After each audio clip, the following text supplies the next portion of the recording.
All right, we are live. I mean, Let's do we it. are recording currently. Yeah. All right, so we'll click through the stuff that doesn't matter, which is the announcements, etc., and so forth. Um, Modern Horizons, Assassin's Creed. It's kind of it. Mhm. There'll probably be some Blue Burrows to talk about in 2 weeks, but until then, this is just going to be, you know, oh, Yeah, whatever. because I've seen people talk about the land already. The land. We don't have a land yet. It's uh it's Nykthos, but you add Oh, mana yes. equal to the creature types. Yeah, it's you know what? I'm gonna ad hoc this, everyone. We're going to Scryfall. We're gonna go to advanced search. It may not be on here, It's but not. okay. It's a it's not an official thing, it's a leak. Plus this weekend in Amsterdam they're doing the Bloomborough like spoiler whatever. All right, we're gonna go here just for a quick second. Where is it?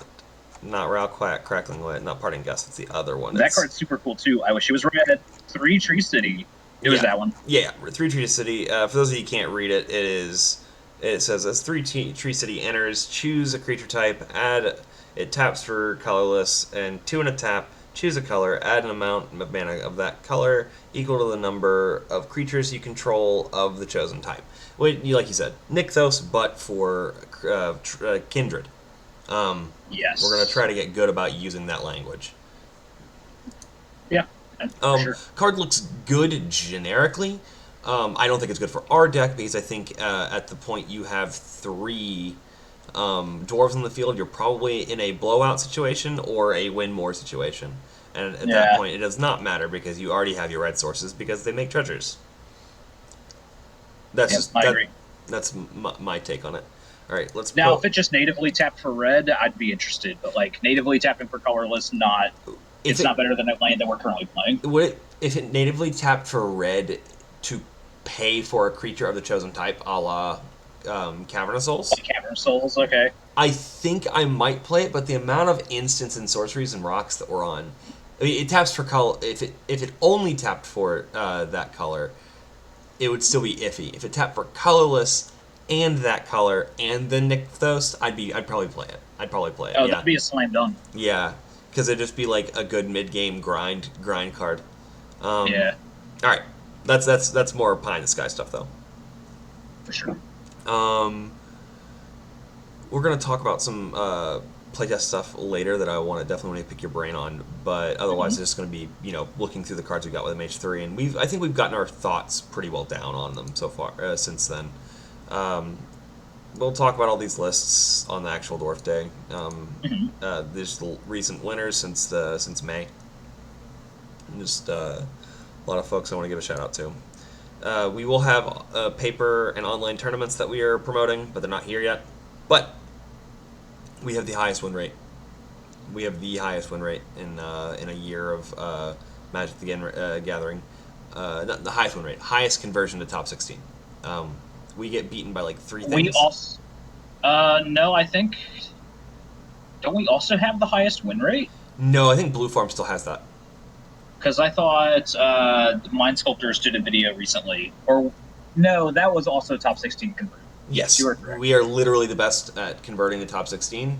We're good at face rolling Swiss and then doing pretty good in.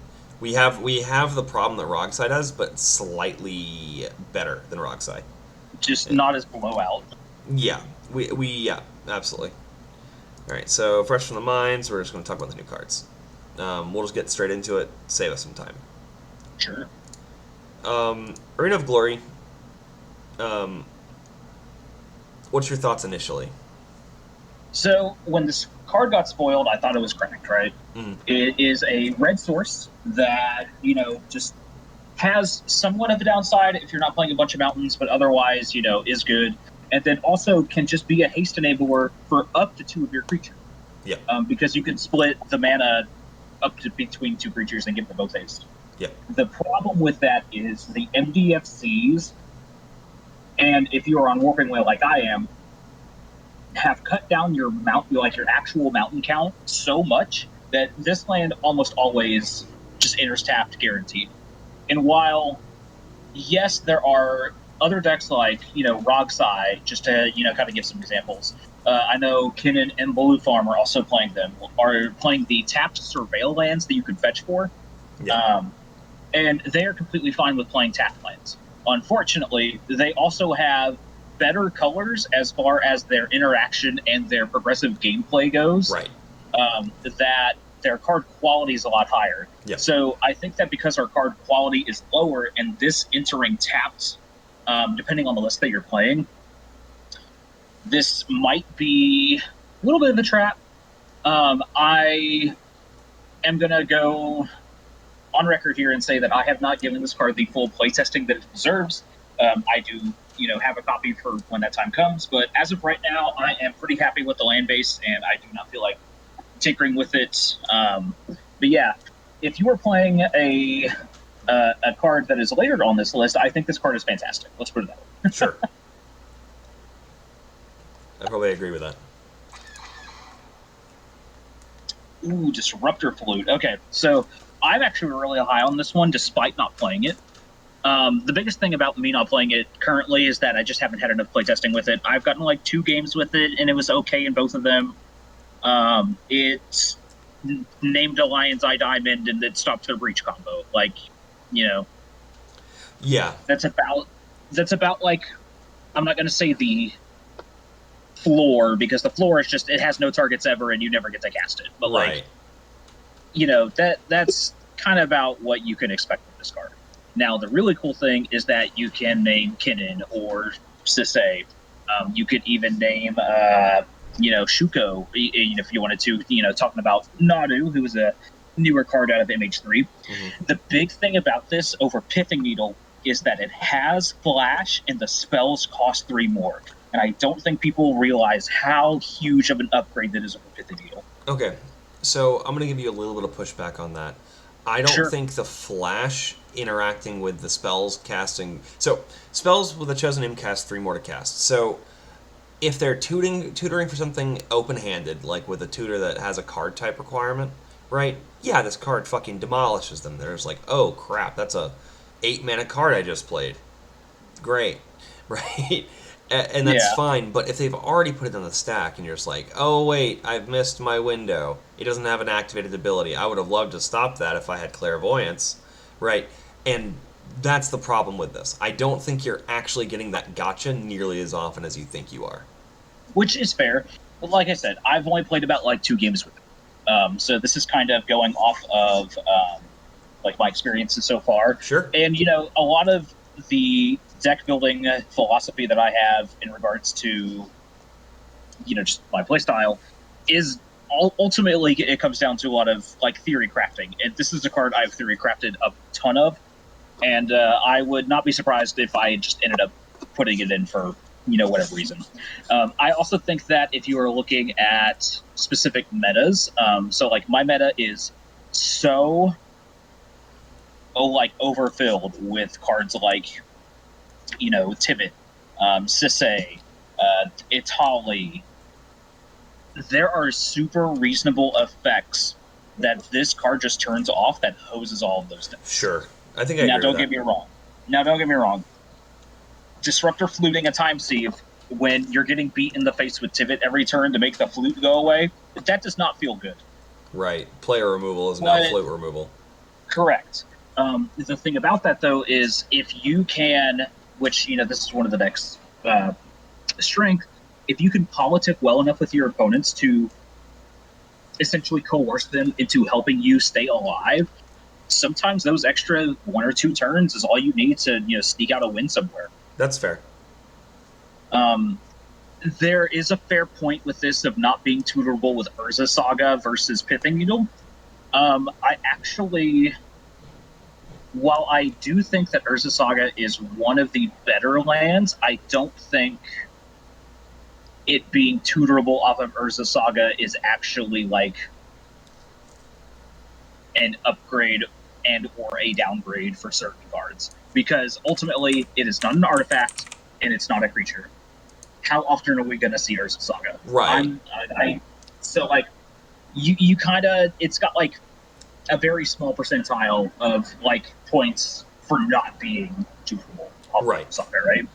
But like, It has more. It I has don't a know. lot more raw power than just one extra mana would normally give it. Right, Correct. and that's undeniable. Right. It's just how often are all the it's one of those silver bullet cards where instead of just broadly shutting off an archetype or off of a win con line, you are having to be very very smart and kind of read the tea leaves on a lot of stuff for this card to be Correct. gangbusters. Yes, I absolutely agree. All right, Um, and yeah, that's I think that's about all I have on that one. all right, cool. This can be really fun to try to figure out how to put that into like 8 words or less. Yeah. I wrote too much when I started. So, Flare of Duplication. Probably don't have to spend too much time on this. Oh, buddy. Oh my God. Okay. So they printed Roaming Throne, right? And I'm not saying this card is Roaming Throne levels of good, but wow, this card is insane. This card is probably return the favor levels of good for our deck. Oh yeah, I'm easily. like, so whenever they first spoiled this card, I was pretty, I'm not going to say like upset, but I was underwhelmed because it's like, oh man, it's just dual caster mage on an instant. Like, it's okay. I think, the initial thought process that I had was that if you're sacrificing your dwarves as like a counter spell or as just like a value piece, your dwarves are what are winning you the game. If you sacrifice them, you're not going to have enough resources to outvalue everybody else Right. into pushing forward your game plan and your board state to But win. but that's a misunderstanding of when you're using this card. And then I played it once, and confirmation bias maybe, but the first time that I used it, it copied a Force of Will on an ad nause, and I was hooked. And then I keep like there keep is. Ooh, I need to slow down. There are spells in the format right now that people are playing, such Yeah. as like Court of Calling is seeing a lot of play right now. Just a lot of people are getting dockside with it. You can also just, like you said, free counter spell. You can use it as a value piece if you're countering, or rather, if you are copying, rather, a like a demonic tutor or a vampiric tutor. Like, this card just has so much potential, and on top of that, 3 mana is not that much. Like, you are just hard casting dual caster mage at that point. And I think we've kind of gotten to the point where dual caster mage is pretty good. Yeah. Another play pattern that just occurred to me is someone sorcery speeding a D tutor. You're instant speeding a D tutor, and you're going to get return the favor and then winning the game, right? Because you sacrificed your dwarf that you just tapped to make a treasure. Oh shit, you're at 5, and you've won over to top of someone's D tutor. They've tapped out to use their D tutor, right? Like there's a lot of ways this card just kind of gets you the game Mm-hmm. because it was free to cast. I mean, so I have hit. So that actually brings up a point. I have used this before to flare duplication demonic tutor, Mm-hmm.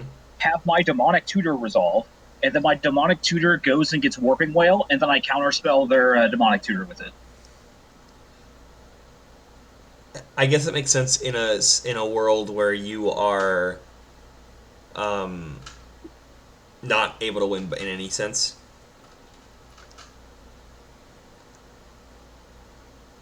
Or just like the return the favor line is also like really good.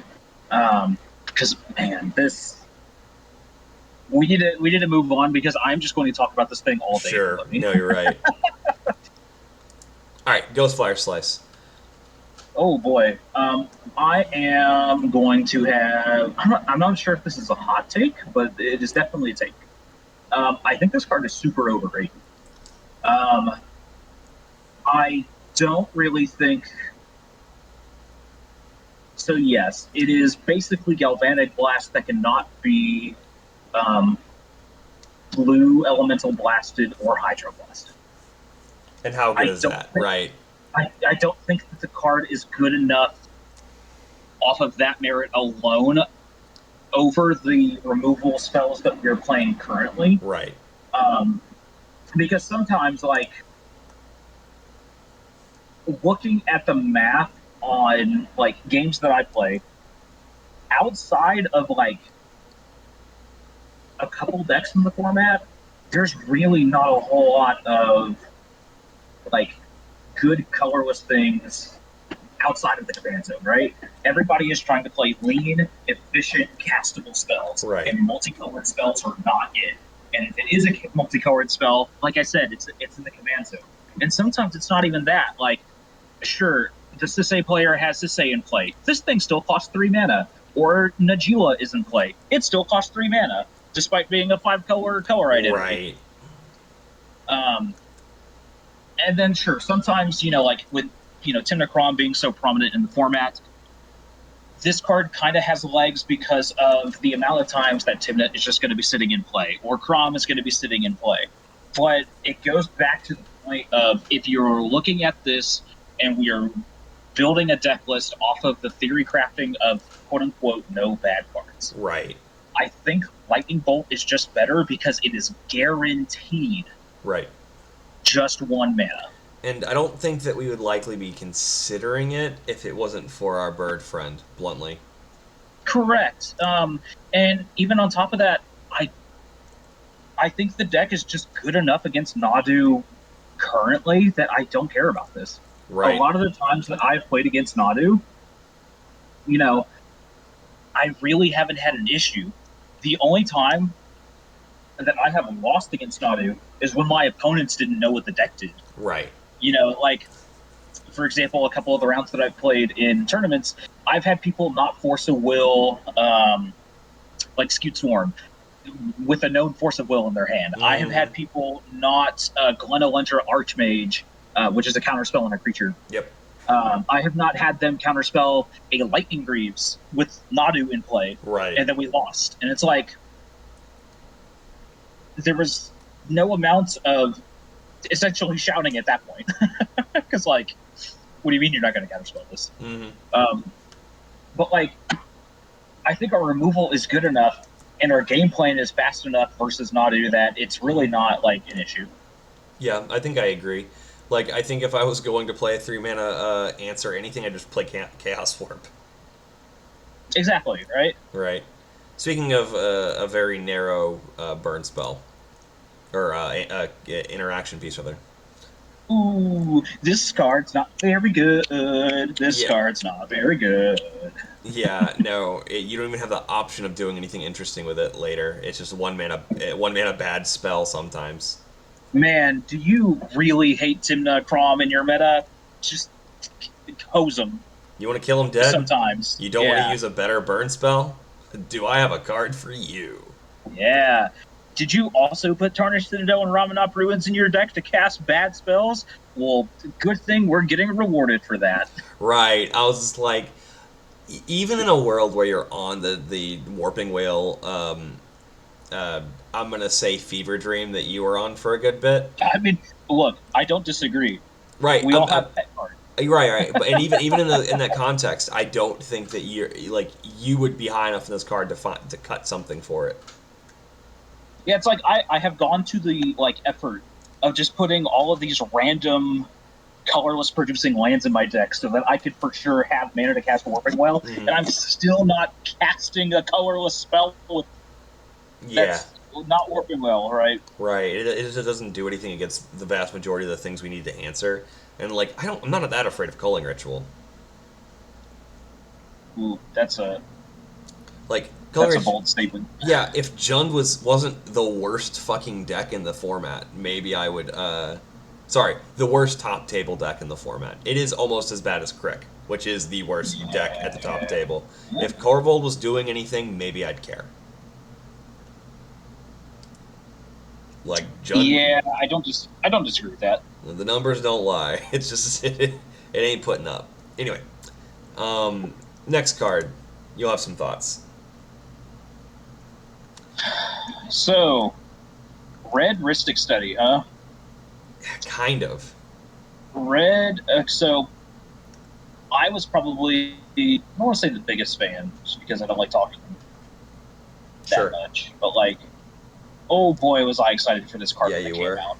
It got to the point where the really crappy phone picture that the dude took of a leak I printed out that picture and cut it out and play tested because I was so excited.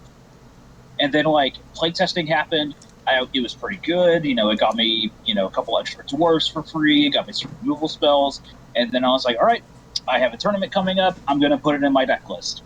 And then for the, how many rounds did I play that weekend? 12. I saw it 7 of my 12 rounds. And let me tell you, I wish I had literally anything else, even a basic mountain. I would have even taken a waste over this card. Youch. The That's a clip. Yeah, so here's the problem with power balance, in my opinion, right? Sure. We don't have so we could, in theory, play fetch lands to have access to, shuffling the top of our deck. Yep. Because you're not going to have a tutor every time that you want to do this. Mm-hmm. The problem is we just get hosed by op agent, and I don't think it's correct to play even more into op agents, regardless of whatever your right account is. And then you run into the option of, well, yeah, power balance sensei stop. That's a really good combo. Yeah, it is. But there's a very distinct function of power balance and counterbalance being different. So if you reveal a 1-drop on power balance, right? Let's say you reveal Universal Automaton. That is not going to stop people from casting their 1-drops. Right. Because at that point, they just, cast their 1-drops, and if you get Universal Automaton off of the top of your deck, assuming there's not your own Grafdigger's Cage, your own Vexing Bauble, or your own, or like your opponent's Drannith Magistrates or anything like that, which are super prevalent in the meta right now, so that also kind of kicks this card. So you get your Universal Automaton, and then your opponent just goes, I'd like to flash in this Orcish Bowmasters, and then you're right. Pack them up, you're feeding Dockside. Also, I think there's something really important to talk about. When you're going 1-for-1 with your opponent, let's say you're getting 1 card per turn cycle, that's a very liberal and forgiving estimate for this card, right? Our card quality is garbage compared to everyone else. They still got to cast their great card. We've paid 2 mana, and on our second flip on this that's successful, we get a worse card than the first 2 cards they used to flip it, right? And Power Balance was just a sink to get there, right? Yeah. So it feels kind of Which is kind of... Sorry, go ahead. Yeah, it just feels kind of bad in a situation where you're getting a mediocre burn spell in the grand scheme of CDH, and someone else played a Vamp Tutor, and you're just like, would I've rather had anything else right now? Which kind of brings me to my point about the whole thing. Is like, sure, you had a 1-drop on power balance and you got to cast it. If you have a 1-drop with counterbalance, even without Sensei Stop, your opponents are not casting any 1-drops, period. Right. Like,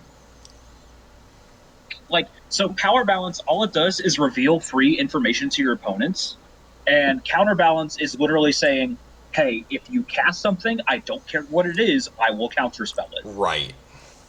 And that is a huge difference. Huge difference. And we just bluntly don't need that kind of acceleration. It hasn't been necessary for us. Now, I could possibly see an argument in the most extreme turbo decks to have this, because they got to have something. But even then, I don't think it's worth it.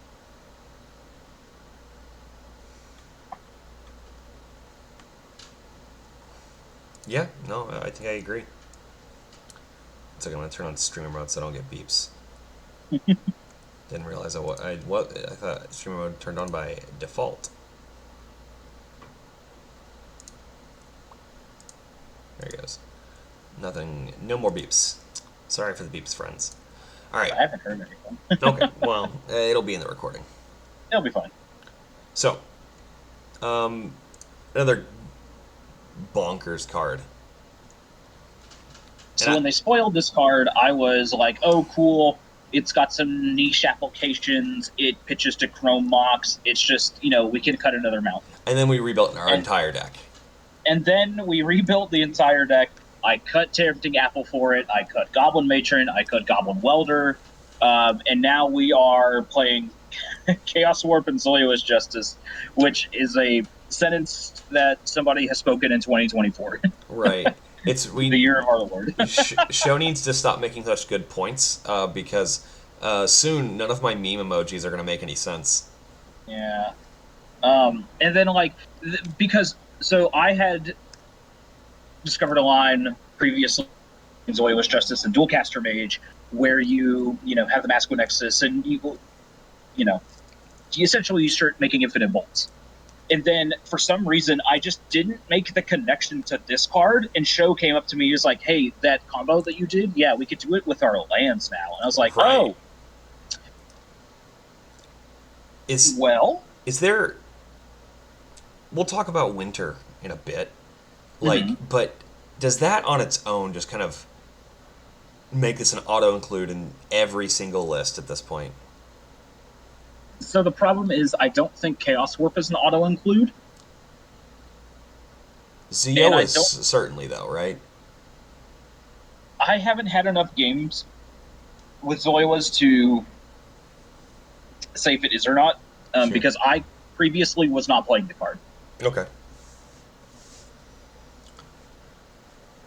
But yeah, I can definitely see this. Like, I think this fundamentally changes how the deck is built. I mean, obviously it already is because we've already changed all of our decks. Right. Um, but the fact that just some innocuous 5 mana, probably uncastable dude just cracked the deck in half as like far as a deck building perspective. Like what's out there that we still don't know about? Right. Well, I mean, I don't know if it's about what we still don't know about. Although we do find stuff, we do look back and find stuff every once in a while. We'll get to that in a little bit. So, Sundering is a lot less flashy, but I think, honestly, kind of almost a better standalone card. I agree. I have definitely used this as a way to give my dwarfs essentially mountain walk. Just with the amount of cradle decks and another instant staple in a ton of decks, shifting woodlands. Right. Very, very prevalent right now. This is an awesome card against that. Yeah, that's true. It's good against Gaia, it's good against... Yeah, no, absolutely. And then it's not uncommon because, I've had a bunch of people... So it's kind of important to note that when your opponents are going for a combo, a lot of the times they will have specific exact mana to be able to do it, and this disrupting that is huge. Granted, it is sorcery speed. That is, kind of mediocre, just being 3 mana sorcery. But I think the effect of the card itself is good enough. Not even to mention just untapped red source, it's just a chrome box. That this should probably just be an auto staple in every deck. Yeah, it's really good at the turn 3 just win the game kind of card. Yep. It curves super well. If you don't win, you've put the person who needed the non-basic the most. You put them back a turn, so you might be better off if you get stopped. Right? Like there's a lot of good applications to this card. It just has like good pieces that somehow will come together to make a better whole. And this is a lot of damage if you have a good fourth state to the Adnos decks. Right. Absolutely. All right. Next land. Oh, baby. Oh. I think... So, Flare Duplication was definitely my favorite card out of the set. Urza's Cave, though. Oh my goodness, so many people are sleeping on this thing. The fact that it is essentially a land slot, so I get it, it takes up what could be a red producing land. That is absolutely a cost. The fact that you can turn it into a red producing land, you can turn it into Cavern of Souls for whatever relevant creature is stuck in your hand that you need to resolve. You could turn it into treasure vaults at the end of turn to surprise people with instant speed treasures. You can get volatile faults if somebody's cradle really needs to go on your next untap. Just ancient tomb if you need to ramp, mutavaults if you need an extra creature. Like there's just so many good lands in the deck right now that this gets, and that's not even talking about two of the new ones that we added from MH3. Right.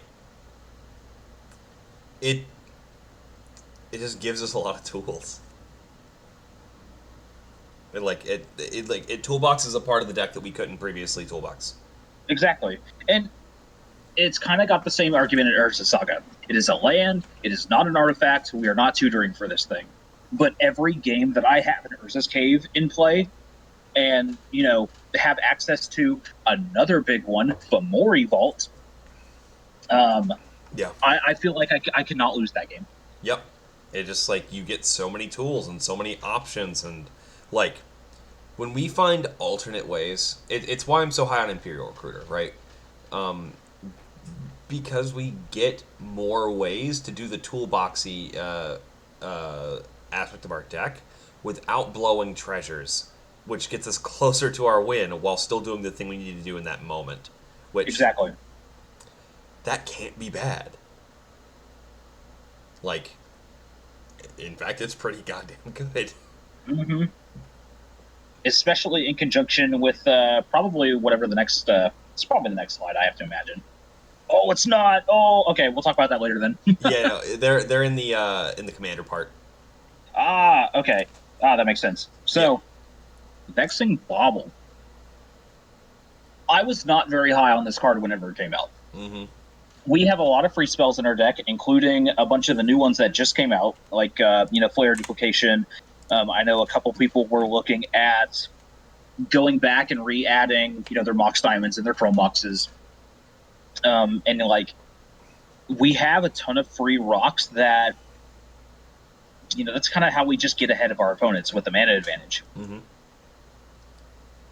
This is such an insane turn one, though. Yes, And it is. also, just a really good stats piece against, breach decks. Nice Lion's Eye Diamond, loser. Right, and the fact that you get to politic with it, right? It's Yeah. it's a cantrip for onesies. For twosies, like we don't really like. You are always going to have the one mana, right? It's gonna be very rare where you don't have the one mana, and then you can flare if you need to, right? So I do have something about the always having the one mana thing, where I don't actually think that's true. Okay. I guess it more so depends on what list you were running. I think if you were playing the mid-range list that is trying to not necessarily tap out, but hold up interaction, if you were forced to use the interaction that you're holding up, and then because a lot of the time it ends up tapping you out, in that regard, that you can't crack the Vexing Bauble anymore, it's a real feels bad for the table. I have definitely been there before in a couple of my games, but I think overall this card is really good. I have been super impressed with it. You could even use it with Goblin Engineer to, as a draw loop. Yep. I think this card is solid. It replaces Tor in the draw loop, so everything gets simple. Even though I am going to be getting that emoji done, uh, regardless of whether Vexing Bauble just makes it simple. So, yeah, I don't really have any other thoughts other than when playing around this card, it's a stacks piece that requires communication in the same way that Null Rod does. Right. Exactly. If Yes. you're in a position where your opponents potentially have more equity or more answers in a counter war for the win than you do necessarily with what's in your hand that Vexing Bauble's turning off, you need to have that conversation because you're now in a 3v1 and you might as well just be honest with the table and not try to play it close to the chest because that's how you lose games because you'll just lose games on not communicating when it costs you literally nothing to communicate stuff like that. Exactly. Um, Now, one more thing that I want to touch on with this card, I I don't want to put all my eggs in one basket, but I think out of all the cards that, in at least for the main set, right, that we've looked at, I think this is the most skill intensive one that you could be playing. Yes, 100%.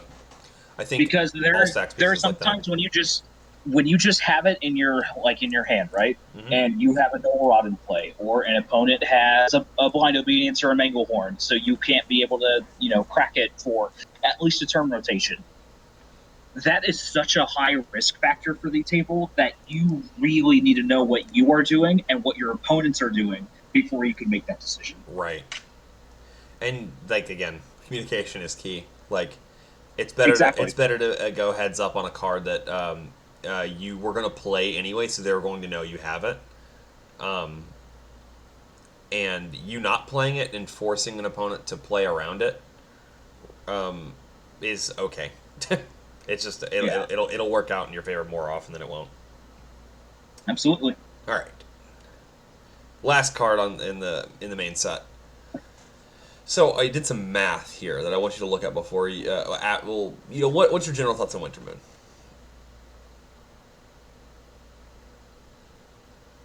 I'm not going to say this is my least favorite card that we've looked at so far, but I'm probably more willing to play Null Blast just It's from a deck building perspective. right, like almost all of the stuff that we looked at, either was a strict upgrade to something we had before, or actually freed up slots. And this is going in the opposite direction and costing And the it's like, slots. take everything that I said about Urza's Cave, just delete it. Don't get it out of here. Right. None of that was worth anything. I want to play at minimum 17 basics. Right. So the math I have here shows so I want to get your brain on my thought process. Winter Moon is about not like a virtual breaking parity in where with like Winter Orb or Null Rod, we just don't care. We get to break parity by avoiding the question or just not giving a crap about our mana acceleration. I think Winter Moon, because it's a soft stacks piece, we need to think about like actual factual parity breaking, and by that, I feel like we have to we have to untap as many lands as our opponents are collectively, which is to say Exactly. three or four, which based on the numbers that I have here is Really hard. basically impossible. Like eh, getting two mountains is 50%, right? Under 50%, but just under. But that's on Mhm. 17. No one's on 17. No. Everyone hates the idea of going on 17 because the last two or three the non mountains that they'd be cutting are pretty good cards. Because it's like, so there are lands that are just staples for the deck. Like, you cannot cut them just because of what they do for you. Yep. And I'm talking about cards like, oh, let me see here. So, like, Ancient Tomb, Cavern of Souls, um, Holdout Settlement, Survivor's Encampment, Mutavault, Treasure Vault, Urza Saga. That is 7 lands of however many that you are playing. Oh, and Gemstone Caverns. Yeah. I mean, So I guess you could cut Gemstone Caverns, but that's incorrect. yeah, you basically have two flex slots from that point, and then you're at 17. Exactly. That's an insane position to be in based on what we've talked about for the rest of the deck. Um, uh, I know we have a couple of stands in the community. I'm gonna need them to give me numbers. Like, So I don't even think that people that are playing this are necessarily wrong, right? And because that's the thing about the deck, nobody is wrong. It's just down to personal preference and playstyle. sure. The thing about this card specifically, though, is I think you lose too much value Right. in building around it. I would agree with that. Yeah, no, I think Winter Moon is going to be one of those cards that I can't ever see myself playing it. I don't think I would ever recommend someone play it, even if they like espouse the idea that they want a really hard stacks version of the deck because lands are good. Now, I will say, if you were playing in the like the $50 to $100 budget range, I actually think this card's really good. Oh, it's cracked. One, it's cheap. Two, mountains are cheap, Exactly. giving Um, freeing up some equity for you to go elsewhere. yeah, but outside of that, yeah, I just can't recommend this card. Yep. All right, moving on to Modern Horizons 3 Commander. Ooh, let's do it. Okay. I mean, yeah, you kind of hit the nail on the head here. It is very interesting, but I don't think it's good enough. Um, I do think this card is better than Lightning Greaves. I will say that. Um, because this card is not turned off by Null Rod, True. is an instant speed effect, and you can use Cavern of Souls mana. Oh no, you can't because that's not a color. Cut that. But like, Can you use Cavern of Soul mana if Eldrazi?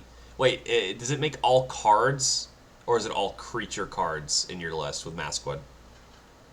um, so the problem is this card requires a color. So rather, you can use Cavern of Souls on the overload cost to make this uncounterable. You Right. cannot use it on the single target cost. Right. Um, but Masquid Nexus also will not work with this. Because it makes creatures all types, right? Correct. And it is an instant with a creature type. It's not specifically your creature. Yeah, I figured that's what it was like. Yeah. I mean, don't get me wrong. This is a card that I still have a copy of, just hanging out in my binder because you never know. Right. I might feel saucy, one of these days. But like, I think our game plan is too much. Just be proactive and not reactive. And this is such a reactive card. Yeah, it's reactive in a very narrow way. It's not like a temp. It's not playing tempo. It's just a like capital U utility card with a very narrow application window. And those are the kind of cards I hate. I hate the most. Right? If for it to be a utility card that you can't fetch, it has to be proactively usable in the vast majority of games you're going to see it. And this is just not it. Now, I do actually think that if this did not say target creature you control, like if it could just target any creature, despite that wording making it swattable, I think the card sees a lot more play after that. Just being able to help protect your opponent's creatures is actually super relevant. Yeah, it's sort of like what's the target legendary gets first strike, right? Yes, yeah, absolutely. I do Nice, like Tim. It's losing to first strike damage now. right. Yeah, now that person's Ragavan gotcha. Yeah, They won't block. They'll lose their Ragavan. They mold the 4. Gotcha, bitch. Yeah. yeah. All right. Hey, Horizon of Progress. I love this card.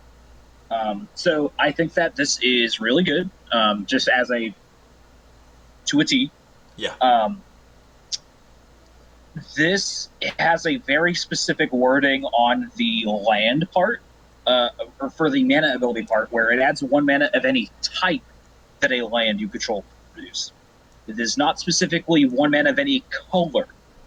So if you are on the Warping Whale train like I am, this card makes colorless. I mean, I guess that is an upside. So another thing too is like a lot of these like quote unquote colorless, quote unquote red lands that you're playing. I'm more so talking about like Plaza of Heroes, Yeah. Holdout Settlement, Survivors Encampment, stuff like that. If you don't have a creature, that's not making red in general. Right. But Well, if you have, Plaza of Heroes can make a rule red for your can make red for your commander right. and the other and Crime Queen. Yes.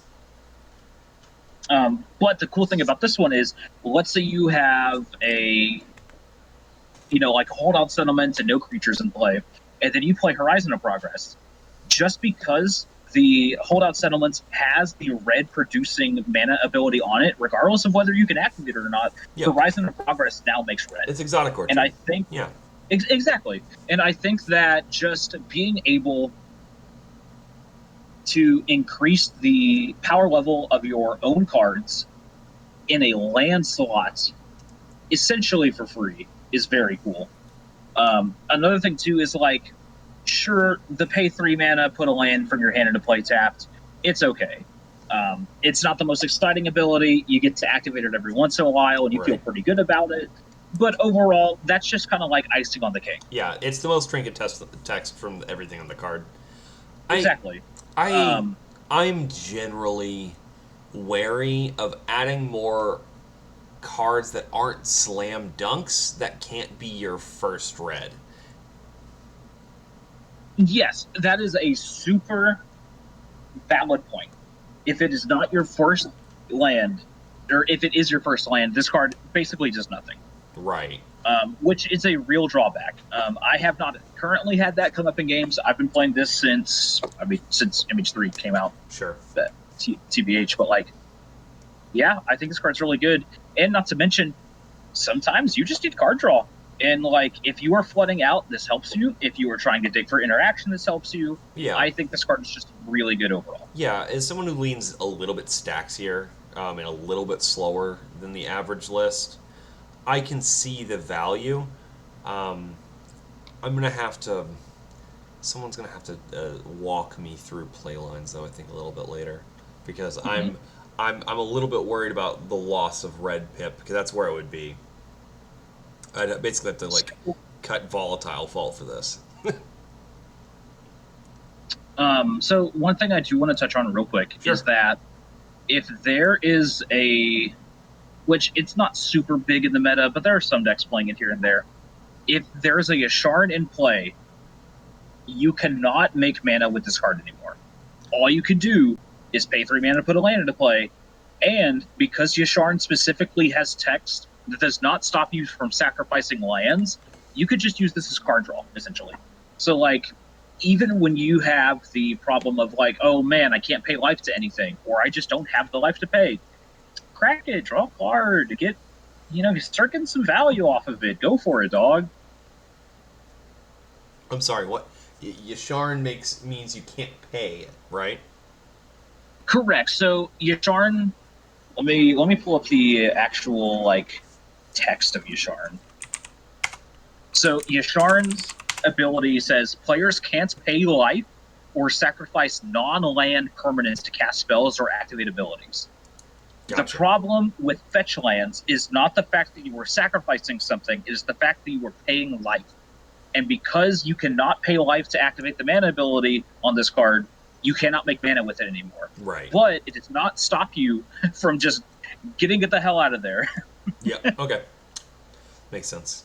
Which is a really relevant, rule set for a lot of, people who might be playing against that card, because I know a lot of people, have like a Horizon Canopy or a Waterlogged Growth that they're just like, I can't do anything with this card. Like, you can draw a card. Mm-hmm. All right. Oh, okay, here we go. Yep. Oh, this card is cracked. So am I willing to say that I think people who are not playing this are wrong? That is such a bold statement. Oh, but oh my god, this card's so good. Yep. So I will say that I think that if you are playing this card, you have to play Urza's Cave, and vice versa. I think if you're playing Urza's Cave, you play this card. Packages. Exactly. It is a package.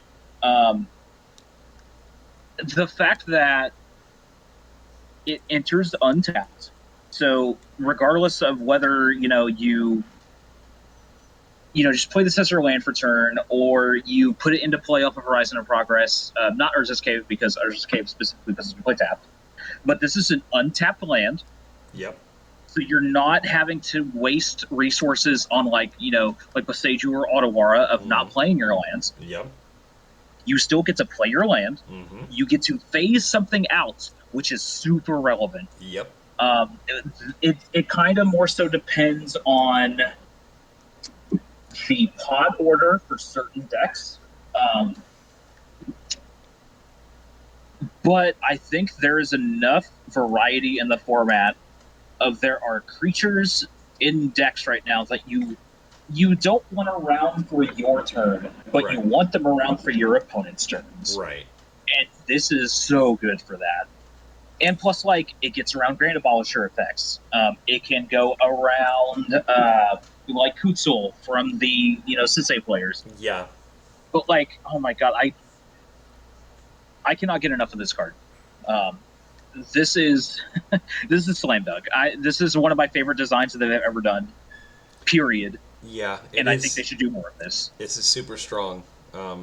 If only the pretty one wasn't effectively $170. It's only 100.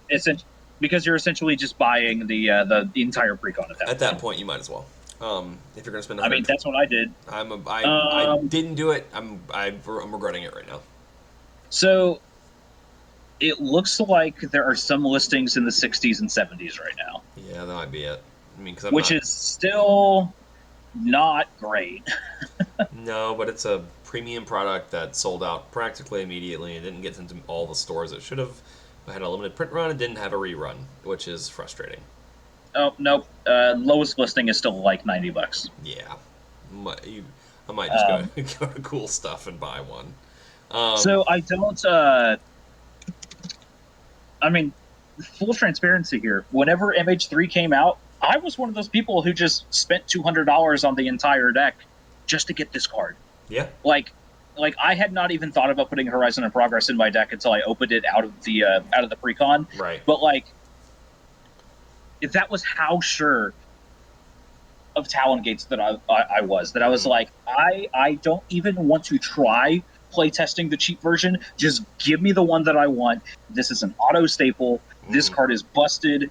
Right. And I have seen a lot of decks in tournaments that are not even monocolored have been playing this. Yeah, card is ridiculous. Yeah,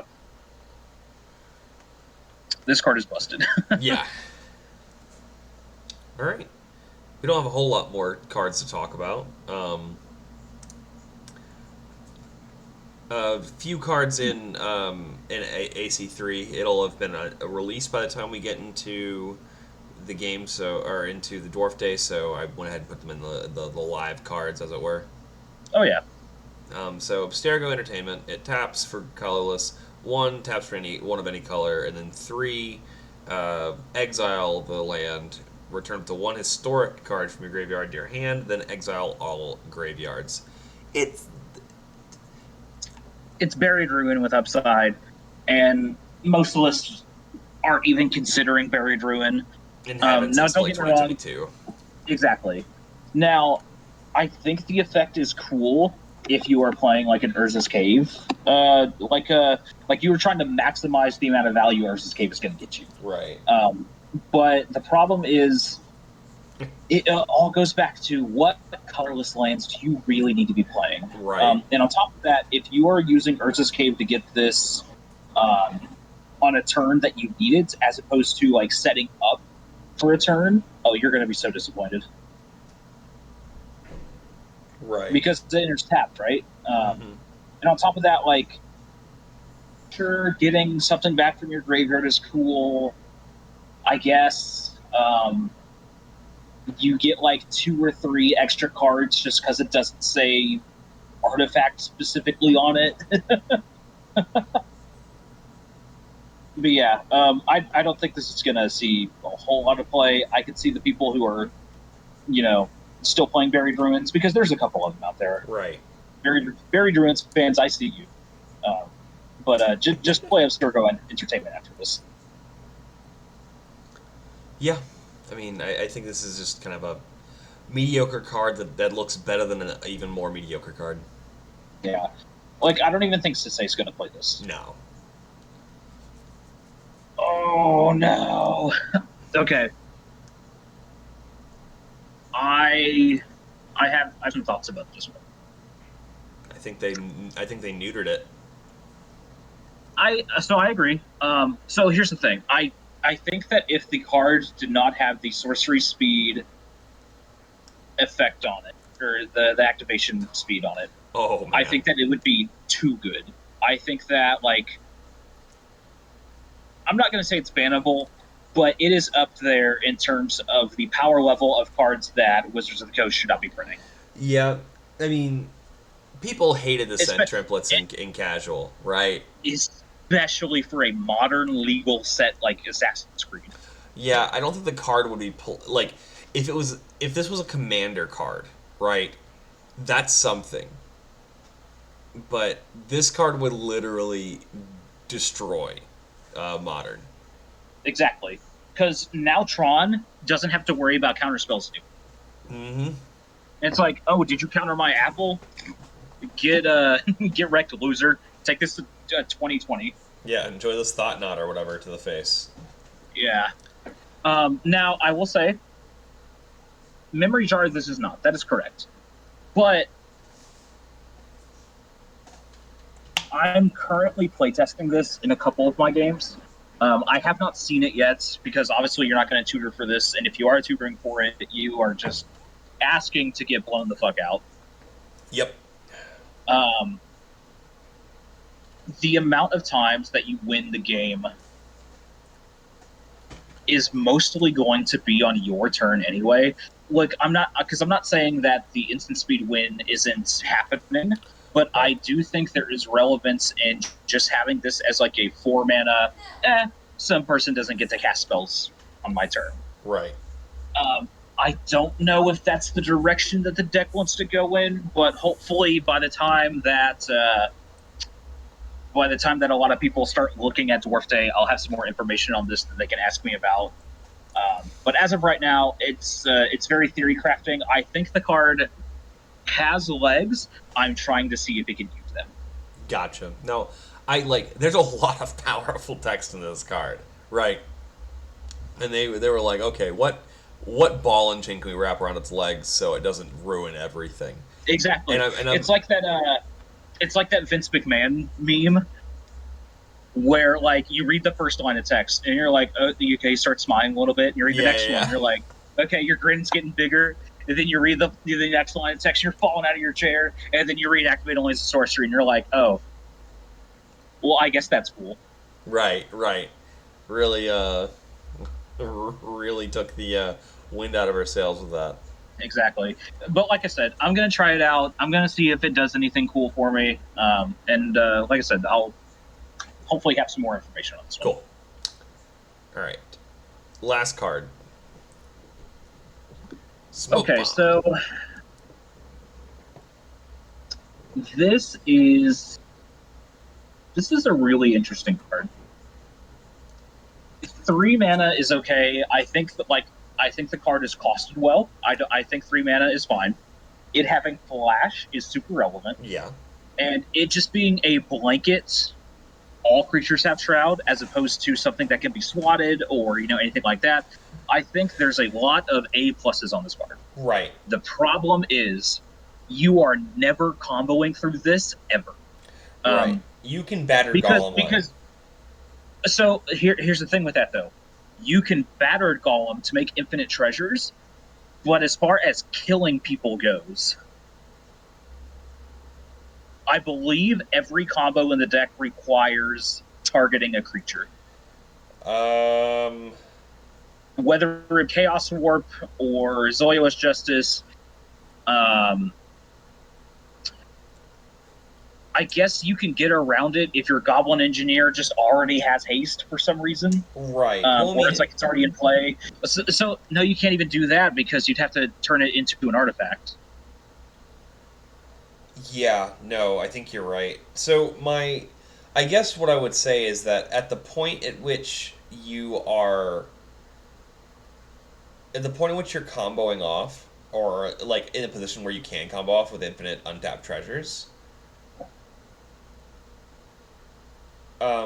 at the point you're doing that, you can just wait until your turn and sacrifice, right, and then just win there. Exactly. I Yeah. think this card does open up that play line, but my problem with there is that I don't Is the want. play line good though? No, right? You're making your C plus win line that becomes a B plus in like bad board states that kind of hose you. Um, you know, a B student or like an A student in that situation. Smoke Blum plus battered golem under a blind obedience. That's pretty good. That's what we take those, right? Yeah. But is that still better than just trying to win on top or using some other like interaction? Yeah, I would much rather return the favor. You know. Exactly. Um, and on top of that, there, because it's like if you are tutoring for this card, you're probably just losing the game anyway. Yeah,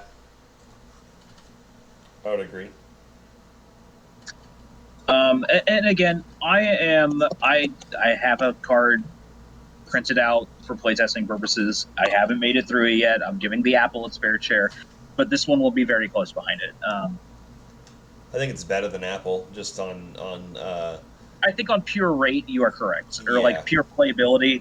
But like App, the deck list hasn't gotten to where it is by just theory crafting alone. There yeah. has to have somebody actually, which we are one of the best communities in the entire game for that. Yeah.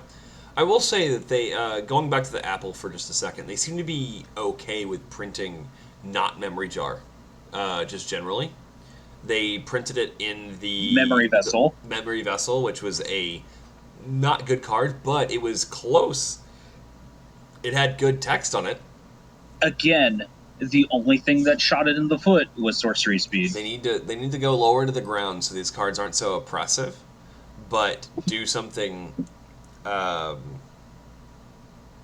interesting with Yeah. like an interesting take on it. They need to not do 4 and 5 mana like blow open the game cards, but also because they blow open the games, you can't do it in an interesting time. Do it on your turn, right? Yeah. I think if they could just dial that in and give us slightly pushed like 3 drops, we'd be in a better spot. So kind of going off of what you were talking about as far as like making something interesting enough to where it blows open the game, but it's restrictive on when you can do it. I think the best example of it done correctly is Portal to Phyrexia, because Agreed. that card blows open the fucking game. It might even just win you the game on the spot with its reanimation effect, Yep. but it's 9 mana, Right. I, which is a real downside. Like right. that is huge. Yep. But and I'm not even saying this is just like a, well, I think that they can print 16 and 20 mana artifacts as long as we can tutor them. But like, I think there reaches a certain point where you just give us a little fun. Let the degenerates have their time. Right.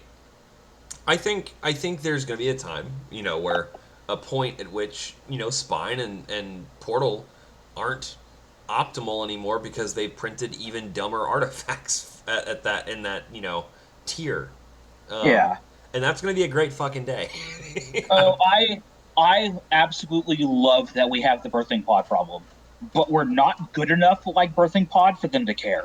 Right, right. And it's in a format that they ostensibly either don't care about or are actively egging us on because Jesus, the amount of cards we've gotten. Like Modern Horizons 3 was a Magda set for sure. Mm-hmm.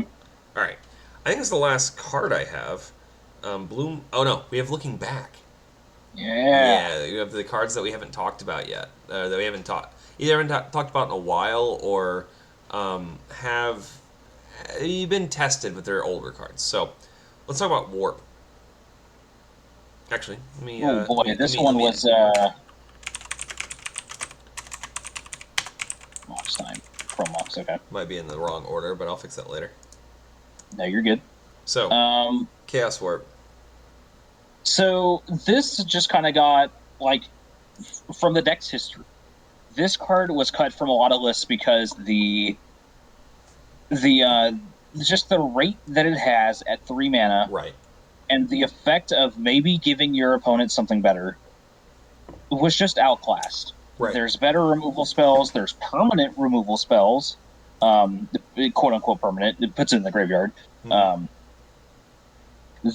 Basically the only reason that people would want to play this is that if you saw a bunch of enchantments in your meta. Right. It was the Stony. It was Silence. the Blind Obedience killer or the Stony Silence killer. Yeah, and that was really about it. Yep. Flash forward to oh, what is this? A couple weeks now, maybe even a month ago. We are kind of talking about the Zoiwa's Justice, uh, um, Pinnacle Monk, Dualcaster Mage, combo lines. Mm-hmm. And the biggest issue that I had with that combo, like me specifically, was that if you play Pinnacle Monk, you can't get it back. You are stuck with this land that you paid 3 mana for, and it feels so bad. Mm-hmm. And then I'm thinking, I was like, there has to be something that picks it up because like we can't because I'm not going on Elixir because the obvious answer was Spine of Ish'alet and then use Elixir to shuffle it back into your deck. But at that point, we're playing Elixir, and I just, like I said, I don't want to do We that. don't need it at that point. Exactly. You've basically reinvented the wheel. Yeah. Um. And then I'm thinking, I was like, oh my god. And I'll have to send you the text message that Show and I have when I I had think the he light PM'd bulb. it to me at that time. Honestly, Yeah, and I was like, bitches, it's 2024 and Chaos Warp is CEDH playable again. right. Um, and it's so crazy because like Goblin Welder and Apple was something that I was such a huge advocate for, just because of so many good things that those cards have done individually for me, Mm-hmm. and like the fact that Chaos Warp solves both of those cards by itself Mm-hmm. was crazy. Because another thing that I had with Zoilos Justice, like for cutting Apple, was the large majority of the time Apple was not just the kill condition; it was the haste enabler that I needed whenever Cursed Mirror was already used. Right. Because that is a pretty frequent board state that you kind of end up in. So I'm sitting here thinking, I was like, this solves that too. You literally just Cursed Mirror, or rather, you Chaos Warp your Cursed Mirror back into your deck, and Mm-hmm. boom, you have infinite haste enablers as Right. with Pinnacle Monk again. Yep. Absolutely. Card is a lot more And versatile than we originally thought. exactly, and just with all of the amount of like plus ones that it gave to a whole bunch of different cards in the deck. I think this is worth putting back in because on top of this, like just baseline floor, it's a 3 mana removal spell. It's not great. It's not bad. It's Chaos Warp. It's time tested. It's okay. Yeah, and we were looking to kind of DCM or not DCM NBC, a no bad cards Magda for a while, and Mm-hmm. unfortunately, and somehow we've wrapped back around to Chaos War being in the no bads cards Magda because Pinnacle Monk opens up a couple slots otherwise, which is nice. Um, yeah, I don't think I have much to add. I already wrote the wrote what I wrote. Yeah, yeah. All right.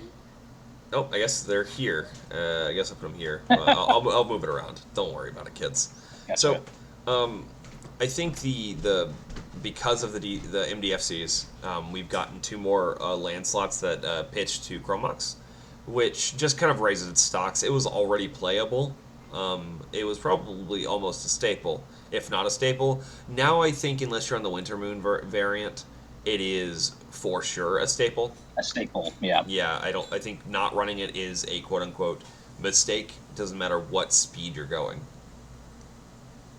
It just helps enable so many things, and the fact that it's a permanent mana source as opposed to like Lotus Petal or Simian Spirit Right. Guide, like that is so And relevant. it makes your opal better. Like it doesn't it can be your first red source. Card actually does so much like heavy lifting. Right, and I have the math here. If you're on at least 40 red sources, which I thought I looked through a lot of lists, that was the low end. Right, my list was at 40 at one point because I'm running a few more stacks pieces. Yeah. Um, one card having something to pitch 96%, which is a functional guarantee. Two cards 78%. 4 to 5 times basically you're gonna have two cards to choose from, which is usually enough, right? Exactly. This smooths out your. This is just another card to help smooth out your mulligans a little bit, to where you're not going down a card, you're just pitching a card to go make your mediocre hand a little bit faster. And another thing too is there are some times where you really have to race some of these decks. Right. It helps us keep up with the Rockside decks. It helps us keep up with Tevish Prom. Right. Or even like Timna Dargo, Rograk Thrasio. So like some of these decks, you need the speed. Right. Right. And that's not even like true for the turbo decks. There are some of these mid-range and stacks decks that their game plan, oh shit, I'm casting Drannith Magistrate on turn 1, but you had a Chromox and you got to cast your 2-drop before my Drannith came down. Good job, buddy. Right, absolutely. I don't think there's much else to say. It does the thing. Yeah, it's like Chromox, auto staple in my opinion. I think it was already an auto staple even before the MDFCs came out, but definitely now. Yeah. Mox Diamond's going to go. It's kind of a mirror, obviously. The MDFCs make it harder to run. Yes. So I will be the first person to say that this is the first cuttable spell in the entire deck. I agree. The only problem with that is I think that with the way that the deck is situated currently, and this is more so speaking to mid-range and or my list, that it is so important that you have permanent mana sources, which is why this card is not Simian Superior Guide, personally. Right.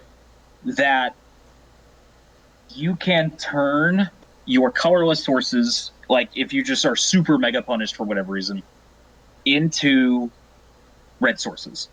Yeah.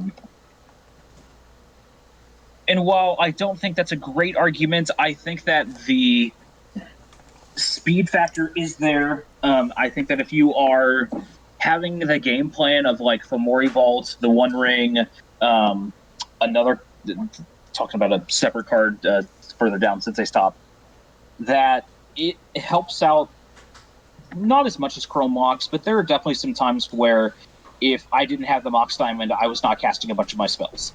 Right. So one thing I do want to note is that if you're... this card is kind of important for Goblin Engineer lines. If there is a Null Rod or a Stony Silence or a Manglehorn style effect in play, and there's not an artifact in your graveyard, which is actually kind of high sometimes. Yeah, I agree. This is a way to put an artifact into your graveyard so that you are not essentially like wasting something, because the you have the correctly worded version on there. You just don't discard a land card, put it in your graveyard from your deck, and then you have something that you can, target with Goblin Engineer. Right. Which is kind of important because, like, other ways that the deck is trying to do it, you have Lotus Petal and Jewel Lotus, which, like I said, if those, kind of effects are in play, you can't do that. And Spine of Ishal. And sometimes your Spine of Ishal is too important. Right. You might have to use that for something else. Yeah. Yeah, because if you're under your own Null Rod, that thing could get you out of your Null Rod. Or it could get you out of the other stacks piece that you need. We're currently talking about artifacts only, so you could be under your opponent's Grav Cage, keeping you from winning. Yeah, for sure. Like, I think there's enough points overall that the card doesn't do one thing super great, but it does enough in a bunch of different directions, and it's worth a slot currently. But like I said, I think this is the most, 112th card. Right. For people that are looking to, min-max the deck. Yeah, I tend to agree with that. I think it's the most cuttable acceleration piece. I've not been on it probably in years at this point. Mm-hmm. And I think the MDFCs make that an even easier choice. All right, moving on. Orb of Dreams. Okay. Full transparency. I thought I had a foil copy somewhere. Um, Probably sold it at some SCG con or something like that. Uh-huh. So I had to reorder one. But I am about to be on the testing game plan with y'all. So count me in on that. I have no experience with it because I've been constantly playing Rogsai to help other people test. Yeah. Uh, but Show seems to love it. Like Show And has see, said, that's the thing. It's like there are a couple people that are playing the card currently that not to say that I don't respect everybody's opinions about it, but like very similar deck play styles, deck building philosophy, right? and just the fact that he is so high on this thing is like, God damn it! Now I got to go on TCG Player and buy one before it spikes.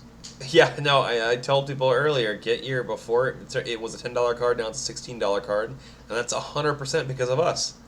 Uh, like, like Yeah, we keep doing this with Kamigawa rare artifacts, right? We'll talk about the next one in a minute, but like it's a real thing. If you hear a whisper of us talking about old Japanese cards, you should you you should might maybe start picking them up. yeah, pick it up early. Yeah, Now let me know when we get onto the lithoform engine slide. I've got some opinions about that one. Lithoform. Jesus, that card is good. Not in this list, but is That is half joking, by the way. the card is good, just not in this list. Yeah. Um, but yeah, Orb of Dreams. I just think it functions as a second Null Rod, a safer Winter Orb, and a second Blood Moon. Oddly enough, because of the way it interacts with fetch lands, it just does all the things we wanted Null Rod to do, but we can still win through it. We can still, more importantly, we can use.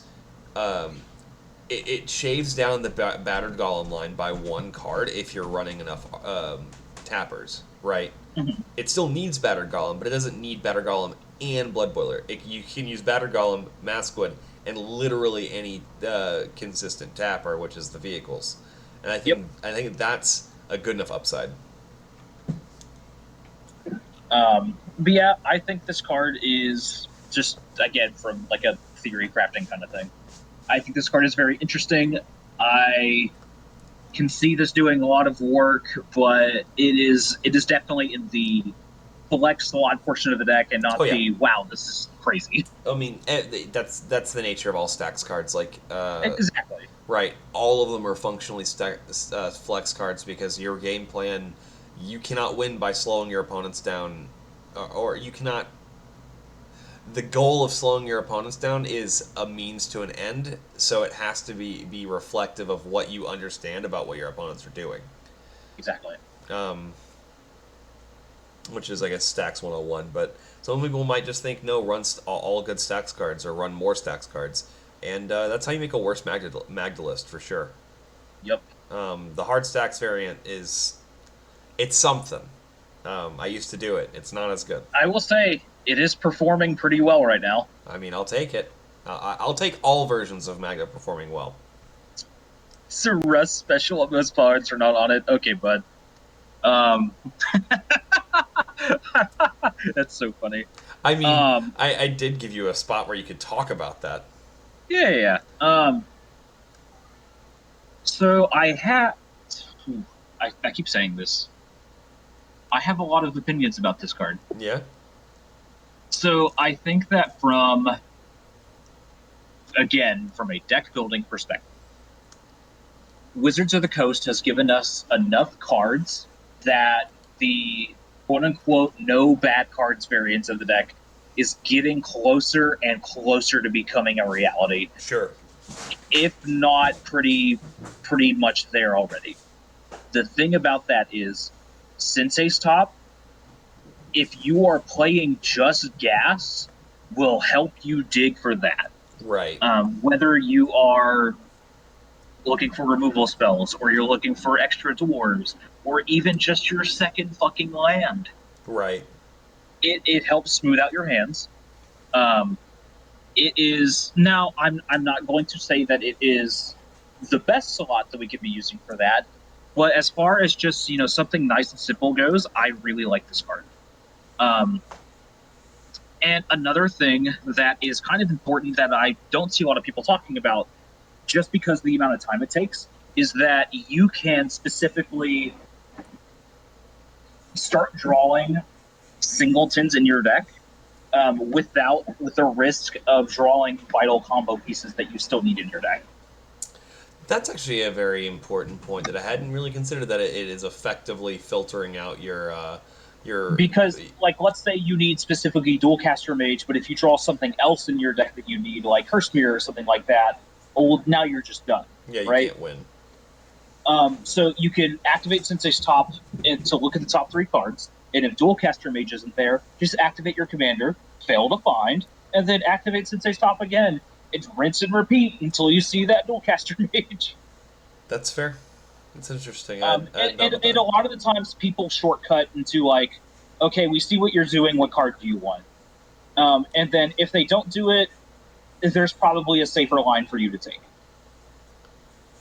Yeah, Um, that's actually a very good point. That it's not a deterministic shortcut, so you can't.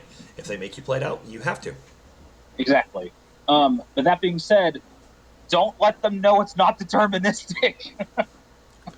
Yeah. No. If they will let you shortcut it, let them. Yep. Yeah. No. Otherwise, you'll be doing a lot of shuffling. Oh yeah. But like, so that interaction of being able to like pinpoint accuracy, take specific cards out of your deck, I think is.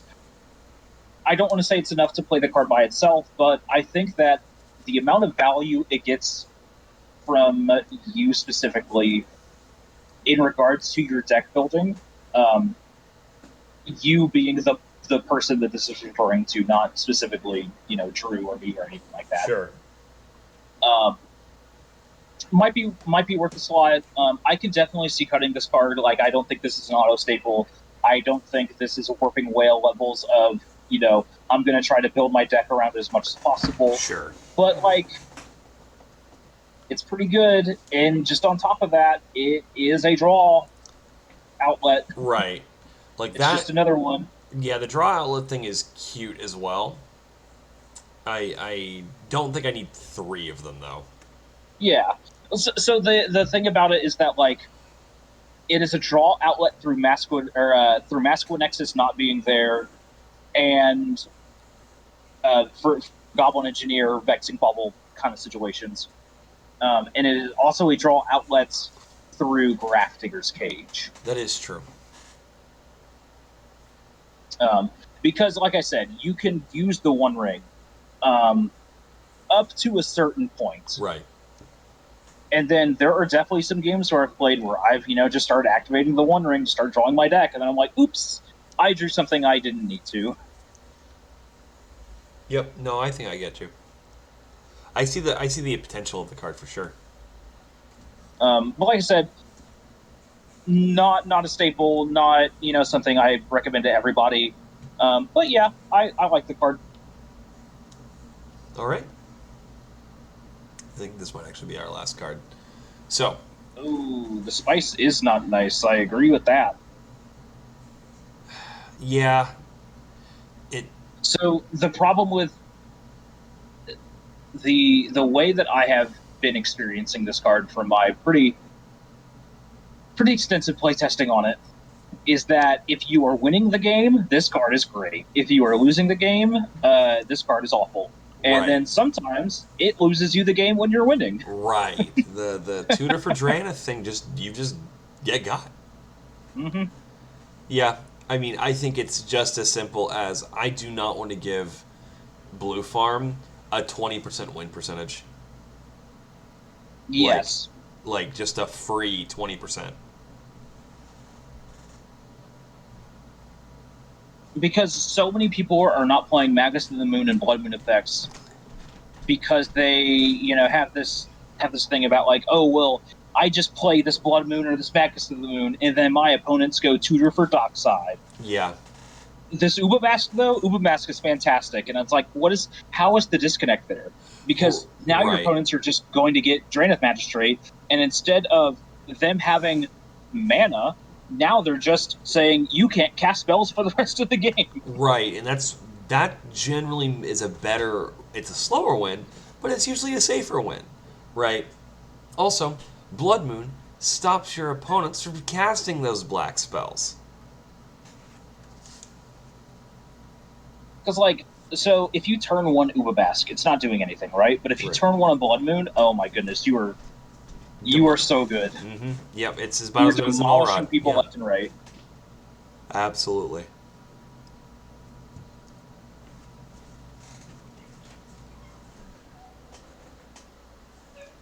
Sorry, my wife is talking to my wonderful little No, you're baby good. cat. Um, I think that's. like Yeah, go ahead. it's even gotten to the point where I believe Gustavo has cut it from his list. And at the like that's the way I was looking at power balance. Like the moment the champion of the card is like, I did my testing, it bit back. I don't think it's worth it. At that point, I'm not even like, I don't necessarily know it needs that much more discussion. You're just like, okay, this card was spice. Someone from the periphery brought in.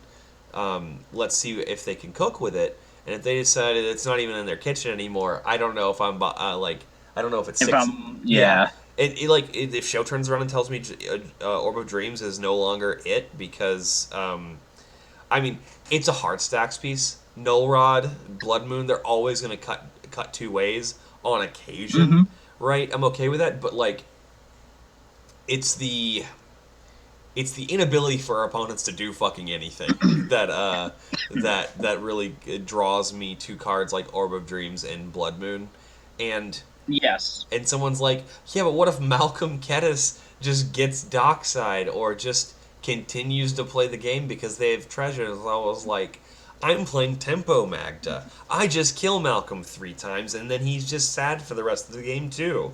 Like, what are we talking about? Two players aren't playing, yeah and our good matchup just loses anyway because it's our good matchup. The creature based like Malcolm and Timna decks, they fold to us. yeah. Now, so this is going to be a little bit of telling on myself. Sure. So this is probably something that I should have brought up whenever we were discussing like the colorless specific cards. Yeah, yeah. Blood Moon makes those cards real bad. Yeah, and they're so good that those cards shouldn't be in the list if that's the problem, right? Like, oh Yeah. no, this anti synergy exists. Should I cut one of the best stacks pieces in the game, or just choose not to cast it? No, I think I'm just going to cut the bad card. Yeah. Um, Unfortunately. because yeah, that has definitely been a thing that has come up before. Kind of an unrelated question, or a somewhat related question. Do you mourn the NBC? Yeah, becoming more real. The NBC. The no bad cards is like, we're pretty close. Is it sad that that our pet cards don't even like or not necessarily our pet cards, but cards that we entertain in the same way we would entertain pet cards? Does it feel like kind of sad that I can't play Gadrak anymore because it doesn't make any fucking sense? Yeah, I definitely feel that with a couple things. Um, that is kind of a tough question for me specifically because outside of like Apple, just because I think the card's super cool, Mm-hmm. and like, oh man, Ancient Copper Dragon. I think ACD is just a build question, not like a card that I don't think it's a pet card. Yeah. So the biggest thing is there's a bunch of these cards that you look at and you're like, okay, this has some legs. It can do some things. Is it better than this card though? Yeah. Or just like it doesn't synergize well enough with the rest of the deck list to warrant something. Right. Like so for a good example of this is actually Treasonous Ogre. Right. This is a Pigeon special. I had Pigeon get me on this card. I was super excited about it. It was super explosive. And then I just kept drawing this 4 mana fucker. Right. It's And I like was all like, the God problems of damn it, J-Will, but dude. even worse. Right. Yeah. Oh, I have to get. It's like, wait, I have to have money to get money. Capitalism. right? When Yeah, in and reality then we should be dropping 3 and mana then on top of 0/0. that, whenever I was playing with opponents who knew I was playing Treasonous Ogre, I was getting fucking hit. You were getting beat up like the black player, and Yeah, because it they were doesn't. like, "Oh, you could have Treasonous Ogre in your hand," and I'm like, "I'm not fucking Adnaz. What are you doing?" Right. And they're letting the Grixis player just right. It's like there were just like specific certain interactions with it where I'm like, man, or like so this is something that I have like, oh my god, I feel like I'm cooking so much with this, but it's so bad. The Storm Killing Artist Fury Storm combo. Uh huh.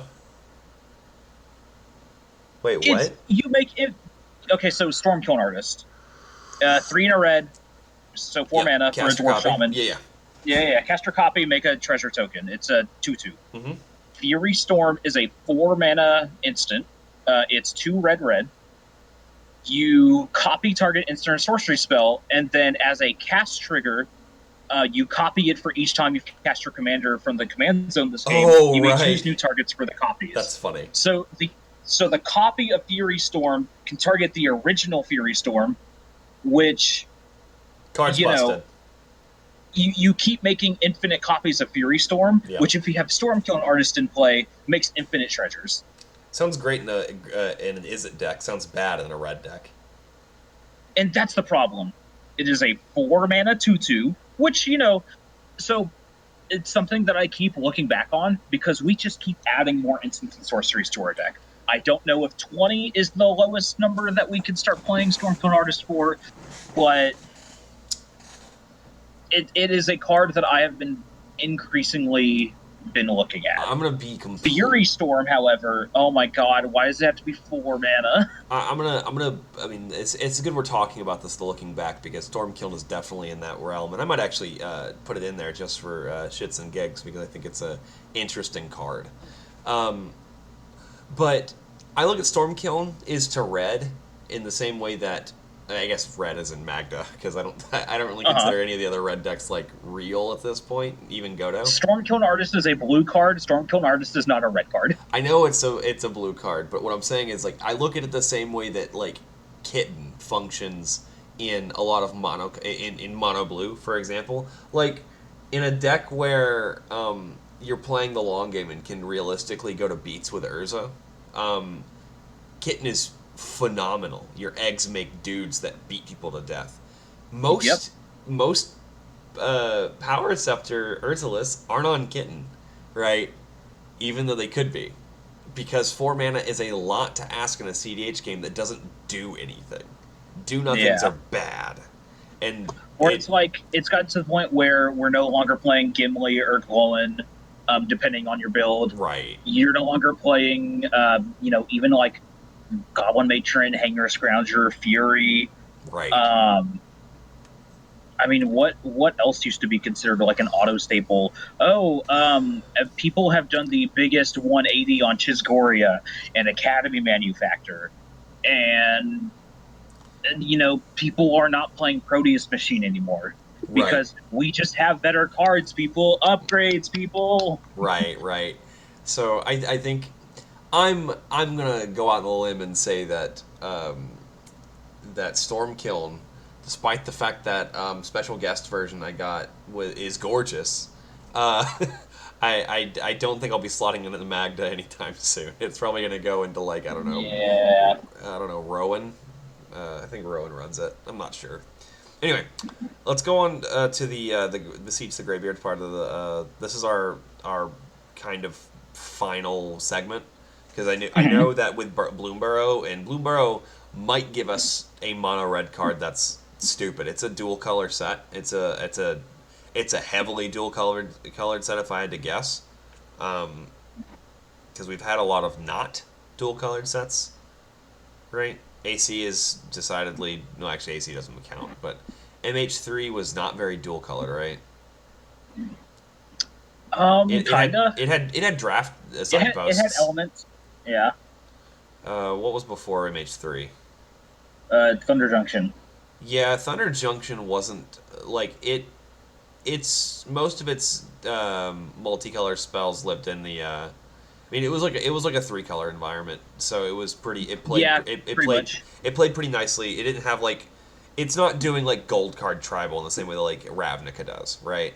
Yeah. So I'm guessing by the just based on like Bloomborough having 10 2-colored animal pairings, that we're gonna get pretty solid 2-color support and not as Hmm. much monocolor support this go around. So I don't expect Bloomborough to hit us over the head with a ton of stuff, but maybe there's a mono red elemental incarnation that does something stupid. The whatever the big the bad guys of the set are like big monstrous elemental creatures.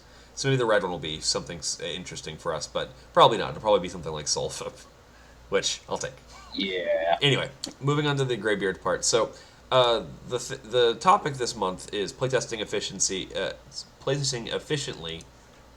Playtesting efficiency and efficacy. I know what I wrote. I was right. I was right the first time. So the 7th card tool that you, I guess, kind of taught the show, and then show has been spreading it around, and I wanted to highlight it. As I understand it, if you're like really serious about playtesting a card before you even put it into your deck and like get reps on it in a games, you should You goldfish it. you goldfish it. You goldfish it very specifically. You draw one less card and you sub in it.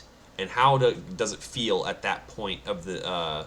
How does it feel in the opening hand? Because CDH is like a turn 3/4 format, so getting it in the first 10 cards is when cards are mostly going to matter. So how does it feel Yep. then?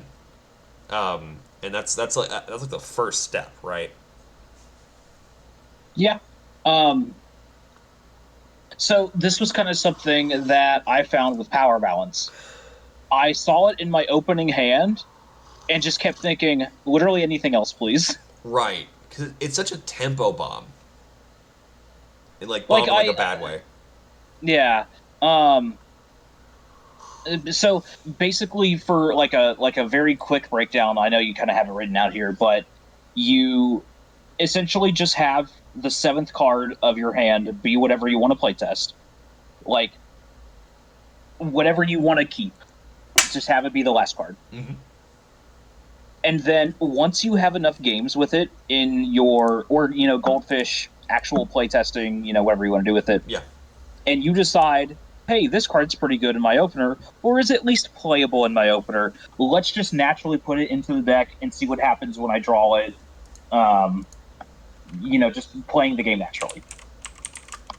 There are so many cards that don't make it out of the goldfishing phase. Right.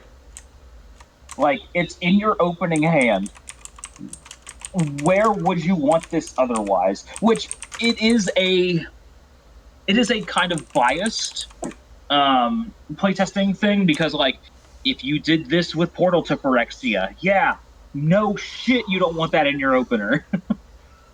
Yeah, but you can obviously categorize cards based on what kind of role it's facilitating in the deck.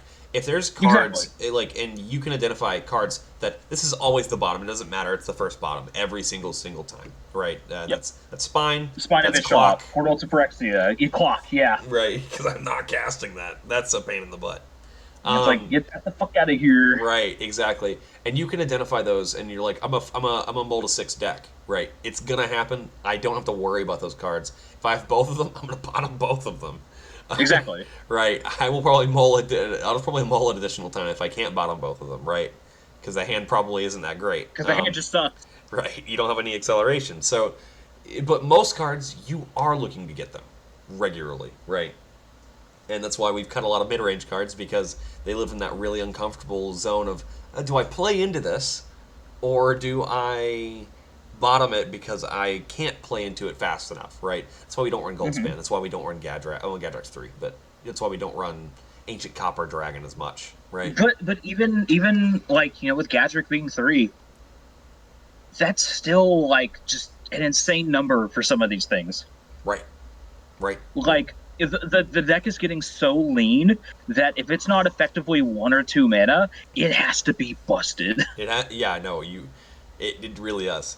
Um, does that cover the entire? You think the structure of your process there though? Pretty much. Right. Um, I guess let me reread through this, just make sure.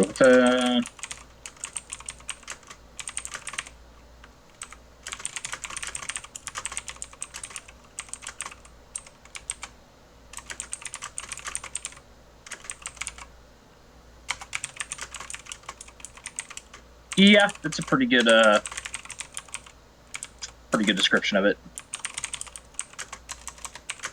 Literally anything else.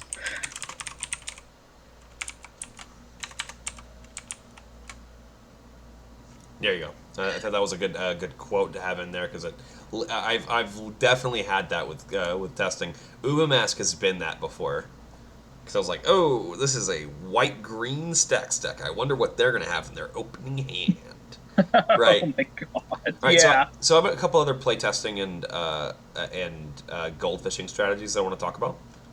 Hmm. Um, the Mulligan bot specifically. This isn't more of a show-oriented conversation about how he's kind of like devised a way of mulliganing to see if you make it through kind of the. Um, are you The first couple of turns. yeah? Are you familiar with the Edge of Tomorrow movie was it Emily Blunt and Tom Cruise? You said three names that I have no idea what you're talking about. Okay, basically he's in a time loop and he keeps getting killed, and he basically has to just like bum rush it, right? And it basically the rolling of the dice in this structure is the randomness of you know progressive iterations. Um, so the way this works is you obviously we do the CDH helper bot. I don't have to explain that to you, but Hmm. you can use Moxio Playlister to actually play out your hands, which you should do. Um, Yeah. you can literally just grab the cards out of your deck from your opening hand and then treat it and shuffle your deck and play it out. Um, Whenever you keep a mulligan hand, you probably should do that and see if your hands your mulligan was rewarded. Um, so on each of your turns, you roll a six-sided die. 5 and 6 are hits. They determine whether Magda gets removed on each of your turns and/or your spells get countered. Feel free to use a bigger die for the less important spells, meaning that the higher number, like 11 and 12, are the hits, or 7 and 8 are the hits on the bigger die. And if it's like a D4, it's like 3 and 4 are hits for like Dockside. And So that is a. Oh, sorry. Go ahead. no, please, no, we'll get on. What do you think about this part? So that is a super interesting thing that I haven't seen actually. So as far as like using a Mox Fueled playtester outside of the thing that I do, I just kind of assume the worst for Right, literally every scenario right, because that's kind of how you have to evaluate cards. You can't evaluate cards at their absolute maximum. You have to evaluate them at their absolute worst because a lot of the time that's when you're going to have them. right. And you're not always going to be ahead, and often you're not going to be ahead. Magda is one of those decks that can pull from behind pretty regularly. That's Exactly. a so you need to be able to generate that value from behind. So I would agree with you on that. Which in this case, flip coins, right? Don't roll Hmm. dice. Just flip coins. Yeah. Are you fucked? Right. Um, Yeah. the second point of this is randomly selecting the win line that you angle yourself towards. Just it's functionally assuming that you're gonna not have access to a key piece of another line that you would rather do. Right. So that's also interesting. That's more about getting people really comfortable with all the lines in their deck. I think it's also something I should add here.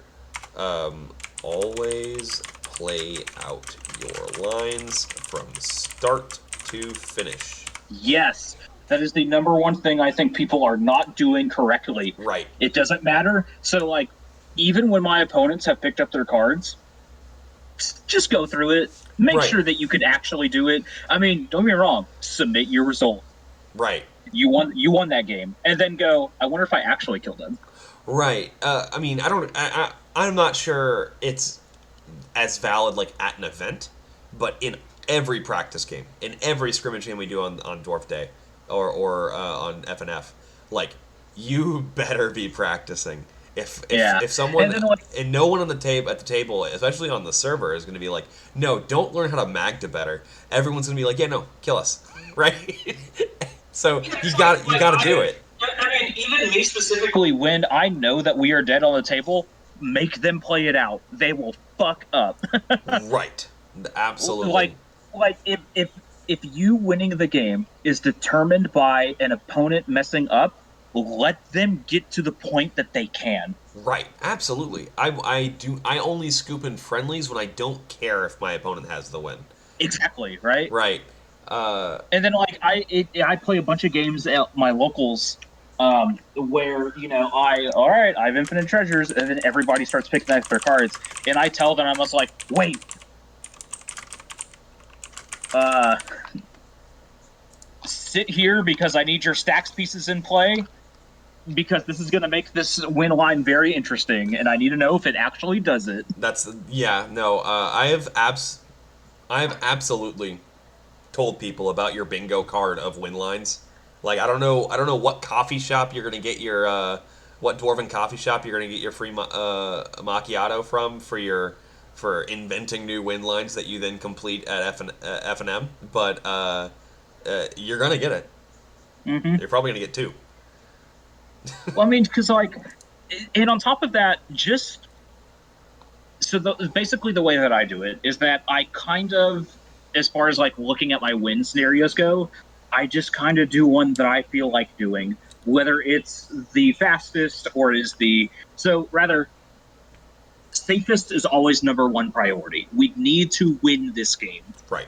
But if you are at the point where literally nothing can ever stop you, have some fun with it. Do Right. the one that you like. Yeah. Absolutely. I'm gonna pull out the token and show him the math and win with Pinnacle after drawing my deck exactly. Right. Yeah. Um I'm gonna get that thing done. I'm gonna get three done. I'm gonna do one with each flavor of Magda because we got three now. Or they're like, I've had people talking about like, I have a Kenrith in play. Just start decking everybody. And I was like, I could do that, but then I would draw everybody their deck. Right. That seems like a dumb way. That seems like a good way It's to like, lose. yeah, so I'm going to put this God Pharaoh statue into play and then hope it gets back to my turn. Right. Exactly. All right. So the last playtesting thing that I wanted to talk about is game recording. I am awful about this. Yeah, you play too many games. It would be hard for you. But I think I literally don't do it. Yeah. So Actually, I tried Freedom Waffles Google Sheet Game Tracker for like 2 weeks, uh and then the part of my brain that was like, man, I play a lot of Magic. I'm not going to do this anymore. Really? Yeah, I was like, man, I am too lazy about this. I just know that I win a lot of games. That's really funny. That is really funny though. Jesus. I mean, like, so don't get me wrong. I think it is a very valid tool. I think I would be a better player if I did it. But damn, laziness got hands. Okay, that's funny. It's got that fucking left-right punch of, Yeah, damn, no. dude, you won that game. Go fucking home about it. Right. Yeah, I don't. What I like, and I'm gonna walk people through it. I'm gonna show you a uh, game. Like I'm gonna let me find my game tracker real quick. I don't know where it's at. Where is it at? There it is. I have to drag it over. I will be doing this in Dwarf Day too, but probably a little bit more elegantly. Oh shoot! Can you see my? Yes, we can see that. All right, cool. Yeah, good deal. So longest win streak, 3 games. That's pretty sad. Win rate overall. Oh, no. That's well, I mean, I play a lot of games with a lot of bad decks. You know me. Yeah. I change games. Change decks like people change socks. Magda is definitely my. So you play like one game a week? I would like to play more. It's just been so much I'm doing stuff. But so, for I was example, forced making a joke that you only change your socks once a week. oh, that's really funny. Oh yeah, so Vihan goes here. So the cool thing here is that you basically um, get to sort your decks into archetypes, which I think is a really cool. I think Tiny Bones is a stacks deck technically. I think that much hand hate. Yeah, It may yeah. combos out at the end, but all stacks decks should. Um, so basically, you sort all of your decks like this, right? And you sort them you sort them into categories like control, mid range, combo, turbo, stacks, and rogue. Um, Combo is like a little bit different from mid range because you're playing more of a tempo oriented game plan, but it's not as turbo as like Cormella. You can search decks up, which is really cool. You can see your win rate over time. You can see your 21 game rolling win rate average, which you know what it's never below 25% really, which is pretty good for me. Yeah, Um, your win reasons, win first, win after, win through, win because. You always choose that as a part of the game. Your loss reasons. Notice I lose because of people a lot more than I win because of people. I think that's exactly. probably a little more psychologically. Um, there's two of the same archetype. Oh, interesting. That's probably because it doesn't happen very often. But win rate versus two of the same archetype. Yeah. So see, I haven't looked at all this numbers.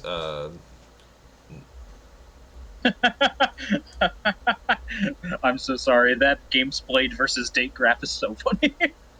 I don't. Is that? I actually don't know what that means. It's just a line. Yeah, I'll have to figure that one out. 10 best cards when winning. Uh, I just like the graph that goes straight down, gotcha. regardless of what. Anyway, Yeah. No, you're not wrong. All right. So let's see. Personal stats. I like this one a lot. It'll break it down by wins when piloted by win rate with played by more than 5 games. Well, like Magdive, 66 games on her on this tracker. I have 23 wins. I have a win rate of 34. It's pretty neat. Um, Anything that gets more than 5, this is what I look at. yeah. Uh, So, so is he for me specifically for all of this information? There's two things about it. mhm.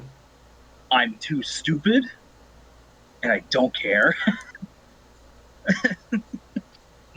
Like, just play the game. Right, it's fair enough. Oh, matchup Now, charts. Let me and like I said, I'm not saying that this is not a valuable tool. I think I would be a better player if I used it. So I just want to point out the Pokemon matchup chart that exists. Oh, what the fuck, bro? This So is you said this is Freedom Waffles. yeah, dude went nuts. I'm sending him the nerd emoji. Just out of completely out of context. Uh huh. Just I've never won versus Crick. That's funny.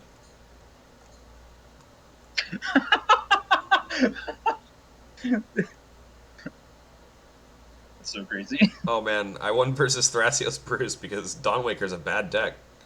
True. I've beaten If Mizzet every single time. I wonder what Nullrod did in those games. Uh, It's so crazy. People keep talking about like, oh, Nim Mizzet is the dwarf killer. no, Niv Mizzet is No, I the. love seeing Niv Mizzet in a pod. It So, means that it gets to play police while I just go rampant. right. Oh, I've beaten Natalia a couple times too. Excellent. Anyway, so you get how this can give you some really serious statistical breakdown. I just think it helps. I think the important thing when filling out this guy, you can think about, you'll get like mulligan data, which I think is very useful, knowing how many times you mulligan per game. Yeah. Keeping track of your best card. Um, I've kind of destroyed my numbers by putting in opponents' cards at one point. I shouldn't have done that. Yeah, it was a mistake. I was like, what was the best card in the game? I did that probably for like 30, 40 games. I'll probably just go through the data and just delete all the best cards for cards that aren't Magna cards or aren't cards in my deck. Well, the best card in the game, Ristic Study. Well, I did have Ristics. I have played some blue decks, right? I do play Sapphires on occasion, but you get the gist here. Like the note I section gotcha. gets you what you need. Um, but I think you can realistically get a lot of information from like comparing your mulligan and how you thought it was going to play out versus how it played out by screenshotting your mulligan or taking a picture of it like you do. Um, Yeah, I do that a lot. I take a lot of pictures of my mulligans. right, right. I think people with I guess more um, ability to take advantage of that during their play will benefit from it. I don't think you need to because you just get raw. You get just like raw attempts, right? You get to play Yeah, so it's like, much. oh man, that one didn't work out. Let's fucking play another one. Yeah. All right. Do you have any thoughts other than the fact other than the I'm stupid and I won't do it? um, Freedom Waffle's a total geek, dude. Dude, it is amazing. And I don't think he'll mind And I say that in a endearing. non-derogatory way. Right, absolutely. Dude is cracked. I don't think that Thunder Conductor will mind me saying that before I found Freedom Waffles, I made my own, which is substantial, and I handed it over to TTC, and he started using it, and it helped him grind, and Uh huh. that was good to feel that I had made a tool for people. Um, th- the moment Thunder Conductor came back to me and said, "Hey man, this really helped me," I was like, "Dude, I'm living in the Stone Age. Look at this." Right, and that's what I want to do for everyone. I want everyone to just use this because I think it's the best version of what we could possibly. It's not the best thing we could possibly have, but without like a serious amount of additional man hours and money, mostly going into making like an actual application. Um, I don't think we get better than this Google sheet, so I think Yeah. I just recommend it because it does the most for the most. All Yeah, right. I completely agree. So I think that's it. Anything else you want to say? Because I'm gonna post this as alongside. I'm gonna cut your your thoughts and then shrink them down and then put them in right. But Hmm. to wherever there's space, and I'll probably delete some less important comments when I need space. But but do you have anything else you want to say? Um, no, not really. I think we kind of got everything pretty well. I mean, we talked for a while. Yeah, I mean, it's a dwarf day. We were gonna have this kind of long conversation. It helped me Yeah. crystallize my thoughts on some of the cards that I hadn't thought about a lot that I wasn't testing. And since I don't get to play as much, I don't get to think about the cards I am testing that much. So, yeah, no, thanks for being here. Thanks for being excellent. Thanks for being a benevolent overlord. Oh my god, bro, Oh man. you motherfucker. All right, that's where I'm gonna cut it. Enjoy Dwarf Day, you nerds.